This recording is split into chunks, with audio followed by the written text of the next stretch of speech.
And yung tattoo cover-up tips and tutorial using a Tech Product Philippines Tech Stencil Solution, foaming soap, and Tech ink mixing solution. Nga pala, in-stencil natin, yung dating tattoo ni Boss Rico ay tiger. So sabi niya, kaya bang i-cover up yan? Bigger tiger. Usually mas uso kasi ngayon, dati yung tiger kasama katawan, tas maliit. Ngayon ho kasi, makabago. Putol yung katawan, tapos mas malaki yung ulo, ganon. So, gamit ko nga palang needle dyan is 7RM MO needles using a flux machine replica. Nga pala, ang kagandahan kasi sa 7RM, mas solid yung pasok ng kulay. Yan. Pwede rin namang RS, pwedeng RM, depende. So, ang gamit ko nga pala dyan is yung Fusion Advanced Black and Gray. Yung opaque. Yan. So, direkta na. Pag magko-cover up po pala kayo, step by step. Kasi kung mapapansin nyo, magulo na oh. Lalo na pagka niliningan nyo muna lahat yan, mahihirapan ho kayo. Kaya ang ginagawa ko, tapos kung tapos. Pero ngayon, hinuhuli ko na lang yung highlights. And all the way, 7RM. Tapos bloodlines o details sa 5RL. Ang voltage ko dyan is 6.5 to 7. Yan. So, sa mga kutkutin, gumagamit ako ng 5RL. Yung panlining ko nga pala dyan is ABA 10, EP10 sa MLC Tattoo Supplies. Yan. Mapapansin nyo yung stencil, kapit na kapit. Medyo konti nga yung lagay ko pero kung mas marami pa yan, mas kapit na kapit pa yan. Yan. Tapos, gumamit din ako ng 11RM. Kung mapapansin nyo yung shading, left and right lang. Or circular, up and down, depende. Kung saan kayo sanay, yan, doon kayo mag-focus. Home service yan, kalila Boss Rico sa may Kalamba. Thank you nga pala sa Papuds, kay nanay, kay Kuya Eric, yan, magkapatid, ang babait nila. So, yung whisk ng tiger, yan, gumamit ako dyan ng 5RL. Voltage yan, mga 6 or 6.3, depende. Pagka maliit ang needle na gamit nyo, better nga 5 lang o kaya 5.5. Depende kung saan ho kayo sanay ho. Ito ho kasi para sa akin lang, tips lang, makatulong sana. Gumamit din ako dyan ng 11RS, yan, para dyan sa solid color na yan. Pwede rin naman yung 7RM, parehas lang yun Mas kung saan ka sanay, 11RS o 7RM, yung iba mas gusto nga nila yung mas malaking needle na Pero kung cover up, better na small needles para dahan-dahan yung paggawa, para mas mapulido nyo or mas matakpan nyo yung detalye. So yun, pagkatapos ko siyang i5RL, binabalikan ko pa siya ng 7RM. Then yun, dark to light. Maganda kasi may ink na kayo ng set, lalo na portrait set, fusion set, radiant set, eternal, star bright. Basta nakaset na yung ink para hindi na kayo mahirapan ng dark to light, mapa-colored man o advanced black and gray. Yan, even yung black and gray, kailangan set na rin, may nabibili niyan. Yung Edo Ruedera gray set, maganda rin yan. Yan. So, ang ginagawa ko dyan, tinatago ko yung old tattoo niya.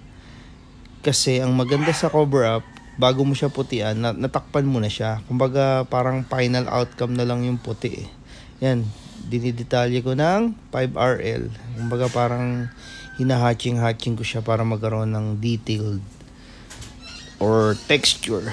Nga pala sa mata, gumamit ako dyan ng RS, yung solid black.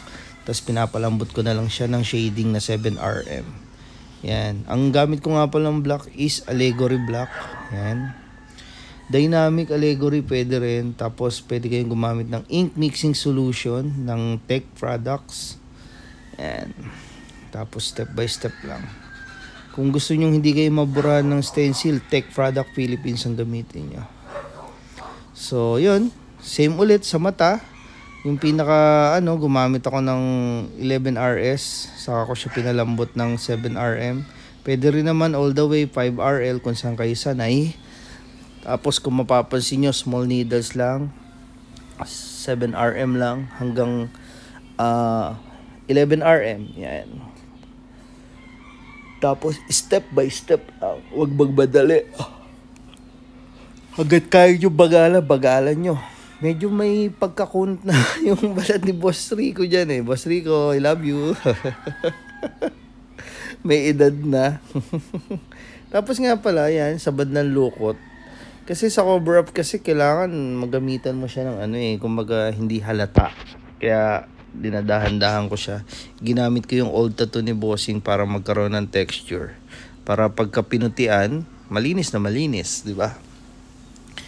Tapos yan, pagkatapos ng shading, pwede mong balikan ng 3RL o kaya 5RL. Yung detailed, hatching mo dyan, or kumbaga parang pointillism style.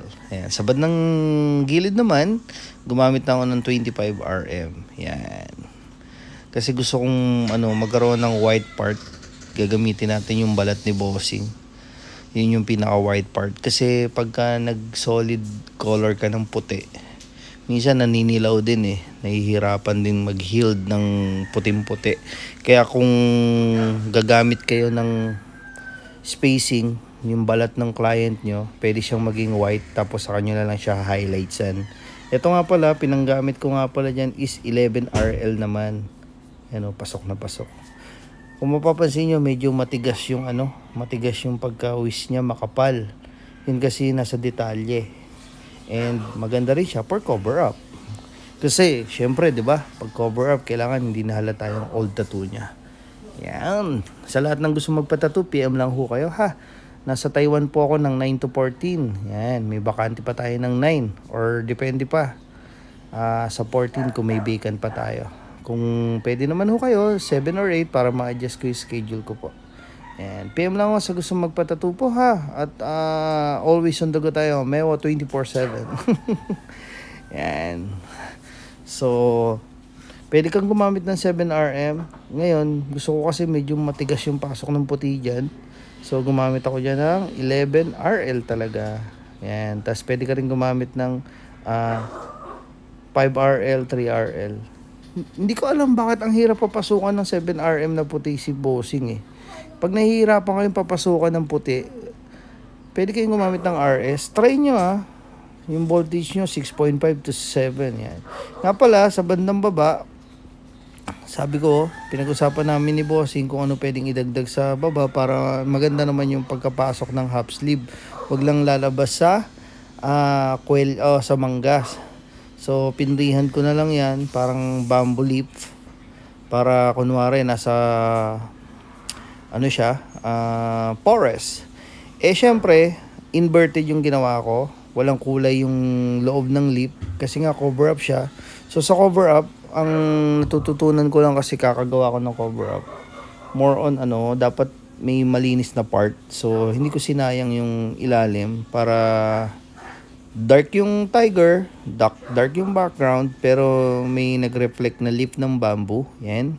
So sinadya ko talagang inverted yan. Hope you like it. Nagustuhan naman ni Bossing. Magpapatattoo pa siya sa kabilang part. Ngayon, nung natapos ko na yan, binalikan ko pa siya ng 11RL yata yan o 5RL. Pwede mo kasi siyang sundutan kung ano yung pwedeng isundot. Yun. Yung sa bandang noo, yan. Yun yung nasa design kasi. Then yung lukot ng konti. Kasi nga medyo sick cover up yung pagka-flow ng tiger sa bandang kunot ng noo. So yun. I-adjust nyo na lang din. Ayan. Ayan yung resulta. Natural light yan ha. Wala tayong CPL dyan. Ayan. Yun oh. Ito medyo kuha to sa Realme eh. Ayan.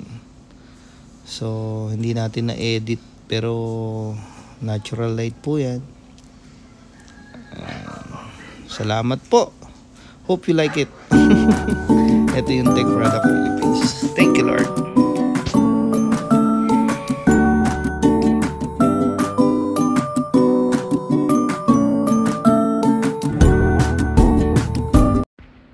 Baka Boss Rico yan. Papa.